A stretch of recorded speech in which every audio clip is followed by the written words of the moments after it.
Maido. Hi there, Japan fans. In today's show, we're going to talk about evidence.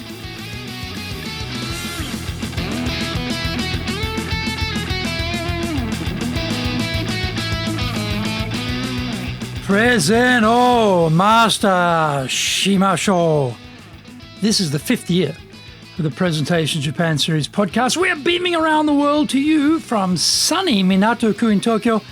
I'm your host, Dr. Greg Story, your corporate coaching and training guy committed to your success, the president of Dale Carnegie Training Tokyo, Japan, and the 3-time best-selling author of Japan Sales Mastery, Japan Business Mastery, and Japan Presentations Mastery. My new book, in Japanese, Za Eigyo, is now available on Amazon. Through this podcast, I want to help you become a better speaker who is clear, confident, persuasive, and highly influential at those around you. Don't forget to subscribe and share this podcast with your family, friends, and colleagues. We are not being sponsored by Libsyn, but we value your privacy, which is why we have our podcast hosted by Libsyn, who, unlike many other podcast hosts, have a strict policy that does not allow access to your private information by anyone. Here is our daily podcast lineup on iTunes. Mondays, the Cutting Edge Japan Business Show. Tuesdays, the Presentations Japan Series. Every second Tuesday, the Business Tatsujin no Oshie Show. Wednesdays, the Sales Japan Series. Thursdays, the Leadership Japan Series. Every second Thursday, the Business Pro Podcast Show. Fridays, the Japan Business Mastery Show. And Saturdays, Japan's top business interviews. This is episode number 269. Today we are talking about the use of evidence in your presentations. We flagged this point last episode, and today we're going to look at the use of evidence when giving presentations. I often mention the two modern dilemmas of being a presenter. We now live in the age of distraction, where audiences will rapidly escape from us to the internet if we haven't sufficiently captured their attention. Sometimes, even when they are interested, they are still multitasking. They are listening to us and scrolling through their social media at the same time. This habit has solidified, and it is a nightmare today to get our message across. The other dilemma is we are in the era of cynicism. Fake news is now a thing, and our audience's sensitivity to the validity of information has become more acute. Both of these drivers make our job even harder than in the past. If we fill our presentations with editorial or opinion, we are likely to lose the attention of the listeners.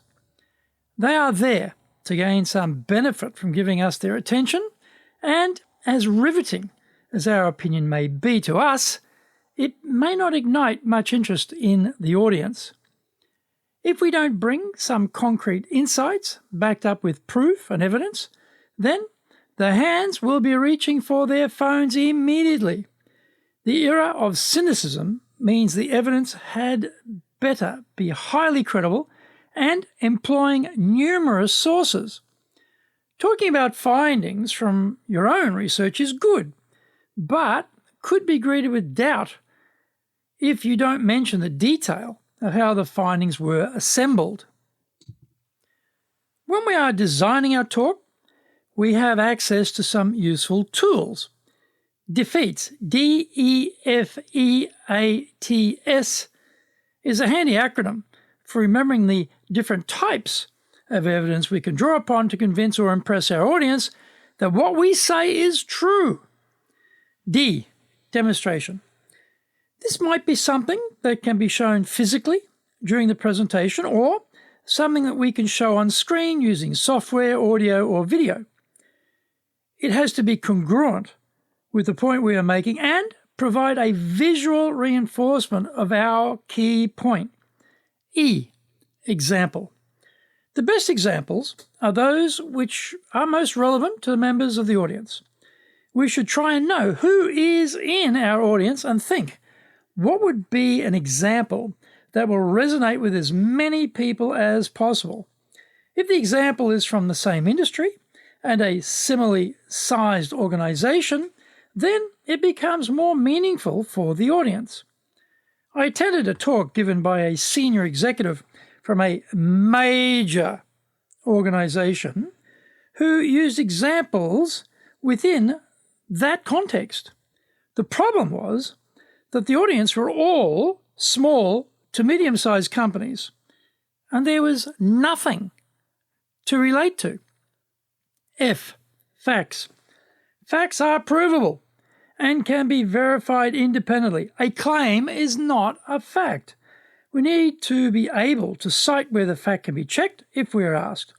When we show graphs, for example, we should have the source of the data prominently displayed.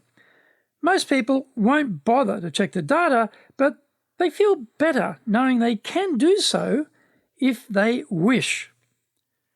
Find out more. We come back from the break.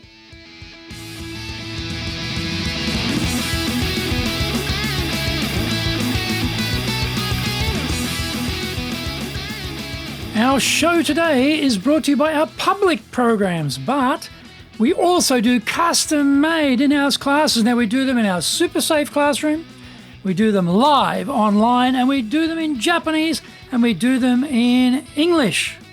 Now, today's show is sponsored by, on the 2nd of February 2022, we are doing the Dale Carnegie course.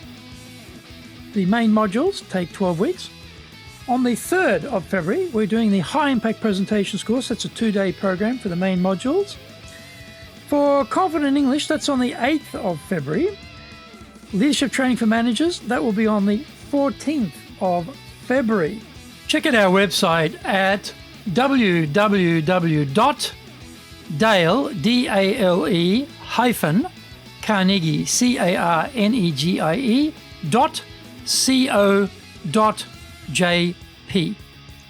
Lots and lots of value for you there. Now, to do better in Japan, email me at greg.story@dalecarnegie.com. Get my best-selling books, Japan Sales Mastery, that's the Bible for selling in Japan, and Japan Business Mastery, and my new book, Japan Presentations Mastery. If you like learning by watching videos, there are over 1,000 there for you at Tokyo, Japan, Dale Carnegie TV on YouTube. We release 3 TV shows every week on YouTube. The Cutting Edge Japan Business Show, which is the premier business show in Japan, comes out Mondays. Fridays, the Japan Business Mastery Show, and Saturdays, Japan's top business interviews, where I interview leaders in Japan from SMEs all the way up to the corporate captains of industry on one topic, leading in Japan. Every second Thursday, we release the Business Pro Television Show. Don't forget, you can email me at greg.story@dalecarnegie.com.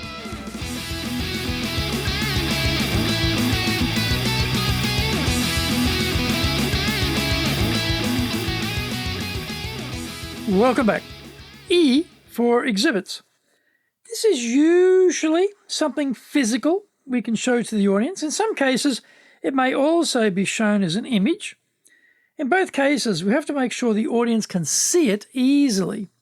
If it is a physical object, hold it up around shoulder height rather than down around the waist. Also, don't wave it around. Hold it still so it is easy for the audience to see. A. Analogies. We referred to analogies in Openings Part 1 in episode 264. We are trying to simplify something complex for our audience. We compare 2 things which have no natural connection to make the point clearer. For example, we compare flying a passenger aircraft and speech making. There is no natural connection between them. Now we connect them. Flying a passenger plane is like giving a speech. The takeoff and landing for aircraft are the most dangerous periods of the flight. In the same way, for speeches, openings and closings determine our impression with our audience. This connects 2 ideas and makes them more accessible for the listeners. T. Testimonials. Social proof has become extremely powerful today. Testimonials are not our primary form of evidence, but they lend credibility to what we are saying. A recognized expert supporting what we are saying gives our point more power. In our case, the most famous investor in the world, Warren Buffett, is a huge fan of Dale Carnegie and often mentions the impact the training had on his career. We could never afford to pay him to do that, but he does it anyway because he's a true believer. And that makes it even more powerful. S, statistics. The best statistics are third-party numbers. If we create our own research, that is okay, but it is not as convincing as also having independent organization statistics. When we are designing our main argument, as we get to the key points, we should be trying to match them with hard evidence to prove the point. If we do that, then we will have a much better chance of keeping the audience with us right through to the end of our presentation. If we can do that in today's distracted and cynical environment, we will have been highly successful.